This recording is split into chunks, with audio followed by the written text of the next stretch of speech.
Bună ziua, dragi prieteni și dragi abonați de pe acest canal de YouTube Viața la Sat.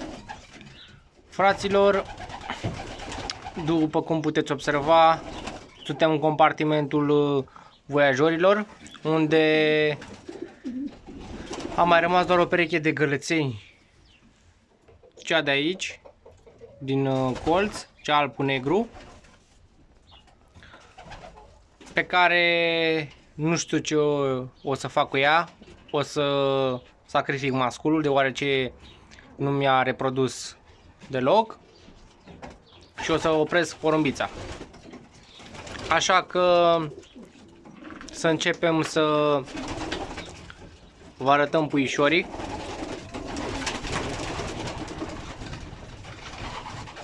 Din păcate, un puișor este mai mare, unul mai mic.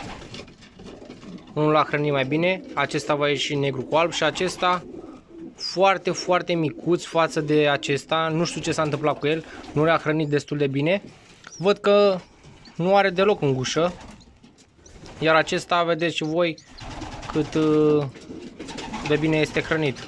Așa mi se întâmplă deseori la această pereche de bizmingăni. Unul mi-l hrănește mai bine, iar celălalt moare. Vedeți și voi, sunt foarte zbârliți, au zbârliți fulgii, tulei, din cauza frigului. Foarte frig au fost zilele acestea. În rest, porumbei acum stau mai bine față de cum erau înainte cu ceilalți de ornament. Stau mai relaxat. Chiar mai adineauri l-am dat să mănânce și sunt chiar curios dacă mai a rămas ceva în hrănitor. Mai a rămas chiar puțin grâu pe fundul hrănitorului. Unii din ei sunt în țarc, puteți vedea acum în cadru, sunt cu fazanii. Mai au pe acolo mâncare, că le-am dat să mănânce și lor. Câțiva pui care nu au ieșit la zbor, acesta de pe Olțar. Am de vânzare foarte mulți pui de anul acesta. O să fac selecția săptămâna viitoare, cred, și o să-i și desperechez 100%. Să vedem cum se prezintă și ce femele și ce mascule avem în stoc aici, cum s-ar spune. Îi țin închiși o perioadă de o săptămână și până atunci o să le dau drumul treptat, la voiajori o zi, la ornament o zi. La voiajori nu mai avem ouă deloc. Oricum au scos foarte mulți pui și anul acesta.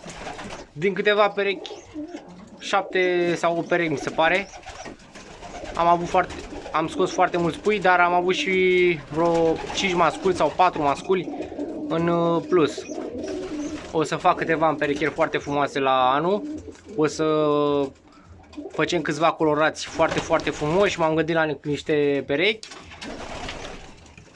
Bălțata de sus de acolo, cu albul acela. Mai avem și o altă porumbiță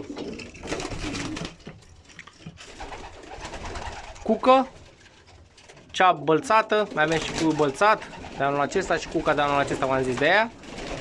Iar restul o să-i fac pe culori, vineți,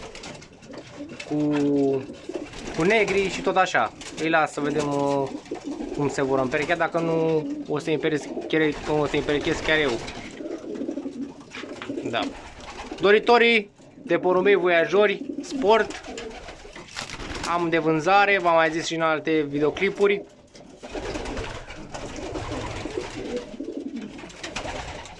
Iar le-aș da drumul, nu știu ce să le fac, să le dau drumul. Mai s-a încălzit un pic vremea, mai sunt 14 grade astăzi. Chiar încă în filmez este duminică.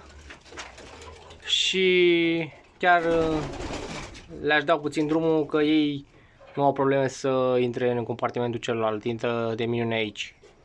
V-am zis, mai sunt perechea de gălățeni, aici, birminghenii care au puișorii acolo și femela de birminghen care este împerecheată cu masculul acesta voiajor. În rest, toți sunt voiajori, niciun guțan, nimic. O să-i eliberez acum să iasă puțin și pe afară, o oră, două, și după o să-i închid. Am dat drumul, după cum puteți observa, s-au înălțat destul de mult. Alții mai au rămas în pătulaș.